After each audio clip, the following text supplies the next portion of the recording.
Bonjour mes bien-aimés. Quelle immense joie de nous retrouver une fois de plus pour un moment de réflexion et de foi. Nos cœurs débordent de gratitude pour une nouvelle aube, une nouvelle occasion de nous approcher de Dieu et d'écouter sa voix.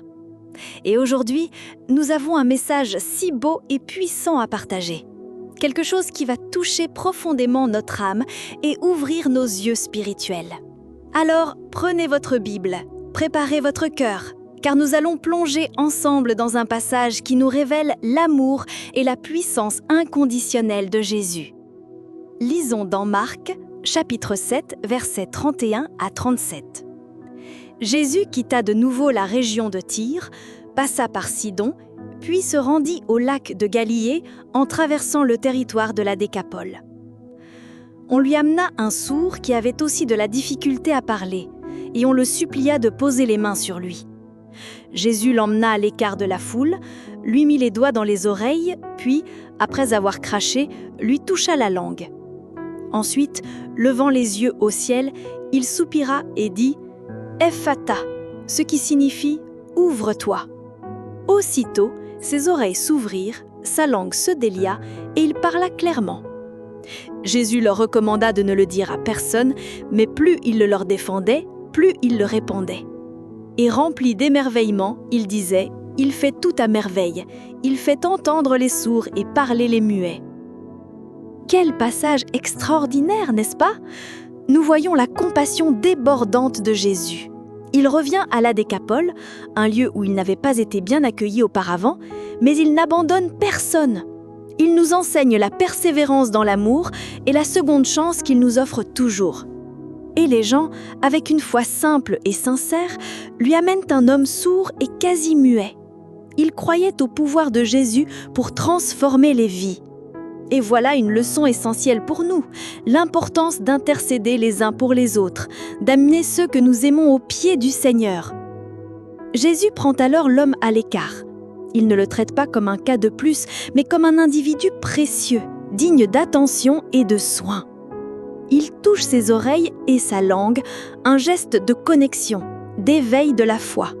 Puis, levons les yeux au ciel dans un soupir révélant l'intensité de sa prière et son désir de restauration, il prononce un mot qui résonne à travers les siècles, « Ephphatha », ce qui signifie « Ouvre-toi ». Aussitôt, ses oreilles s'ouvrirent, sa langue se délia et il parla clairement. Et même si Jésus leur demande de n'en parler à personne, la joie et l'admiration sont si grandes qu'ils ne peuvent se taire. Ils ont vu la gloire de Dieu et ne peuvent que témoigner. Mais ce miracle a aussi une dimension plus profonde, mes frères et sœurs. Il révèle notre propre surdité et muettisme spirituel. Combien de fois sommes-nous sourds à la voix de Dieu, à ses enseignements, à sa direction? Et combien de fois sommes-nous sourds aux cris de ceux qui souffrent autour de nous? Nous restons enfermés dans notre propre monde, insensibles aux autres, ignorant ce que l'Esprit Saint tente de nous dire. Et notre muettisme spirituel? Combien de fois nous taisons-nous quand nous devrions parler? Nous ne prions pas comme nous le devrions, nous n'adorons pas avec la passion que notre Dieu mérite. Nous ne partageons pas la bonne nouvelle du salut. Peut-être par peur, par honte ou simplement par négligence, nous manquons de proclamer la vérité qui libère. Mais aujourd'hui, Jésus est ici pour nous libérer de cette surdité et de ce muettisme spirituel. Il veut que nous entendions sa voix clairement et que notre bouche déborde de louanges, de gratitude et du témoignage de son amour. Alors mes chers, en cet instant, nous vous invitons à vous joindre à nous dans la prière. Demandons à Jésus que le mot « Ephphatha » résonne dans notre esprit, ouvrant nos oreilles et déliant notre langue pour la gloire de Dieu.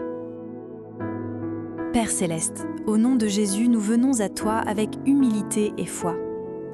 Nous reconnaissons, Seigneur, que trop souvent nous avons été sourds à ta voix. Pardonne-nous, Père, pour avoir ignoré tes commandements, pour ne pas avoir prêté attention à ta parole, qui est une lampe à nos pieds et une lumière sur notre chemin. Comme le dit le psaume 119-105, ta parole est une lampe à mes pieds et une lumière sur mon sentier. Ouvre nos oreilles spirituelles, Seigneur, afin que nous puissions discerner ta volonté, entendre ton esprit murmurer à notre cœur et comprendre tes desseins pour nos vies. Que nous ne soyons pas indifférents aux cris de ceux qui souffrent, mais attentifs aux besoins de nos frères et sœurs. Nous te demandons aussi, Père, de guérir notre mutisme spirituel. Pardonne-nous, Seigneur, pour toutes ces fois où nous aurions dû parler, mais où nous nous sommes tus. Libère notre langue pour la louange, l'adoration et la proclamation de ta vérité. Que nous ayons le courage de partager l'Évangile, comme il est écrit dans Romains 10, 14. Comment donc invoqueront-ils celui en qui ils n'ont pas cru? Et comment croiront-ils en celui dont ils n'ont pas entendu parler? Et comment entendront-ils s'il n'y a personne pour prêcher? Que notre bouche soit remplie de ta parole pour consoler, édifier et apporter l'espérance aux cœurs affligés. Que nos lèvres ne soient pas incertaines, mais pleines de la fermeté de ta vérité. Seigneur Jésus, nous te demandons que ta parole Ephphatha soit prononcée sur chacun de nous aujourd'hui. Que nos oreilles s'ouvrent à ta vérité et que notre langue se délie pour te louer et proclamer ton nom. Que nous soyons des instruments entre tes mains, des témoins vivants de ta puissance et de ton amour. Que nous entendions ta voix et que nous parlions ta parole avec clarté et audace. Que le Saint-Esprit nous équipe pour vivre une vie qui te plaît en toutes choses. Que toute surdité spirituelle et tout mutisme qui nous empêche d'accomplir ton dessein soit brisé maintenant par la puissance de ton nom. Amen. Mes précieux amis, que le message d'aujourd'hui ait touché votre cœur et fortifie votre foi. Nous croyons que le même Jésus, qui a accompli ce miracle autrefois, continue de faire des merveilles dans nos vies aujourd'hui. Il veut que vous entendiez sa voix et que votre vie soit un témoignage vivant de sa puissance. La foi, mes amis, c'est la certitude de ce qu'on espère et la conviction de ce qu'on ne voit pas, comme nous le rappelle Hébreux 11, verset 1. Croyez, ayez confiance et espérez dans le Seigneur.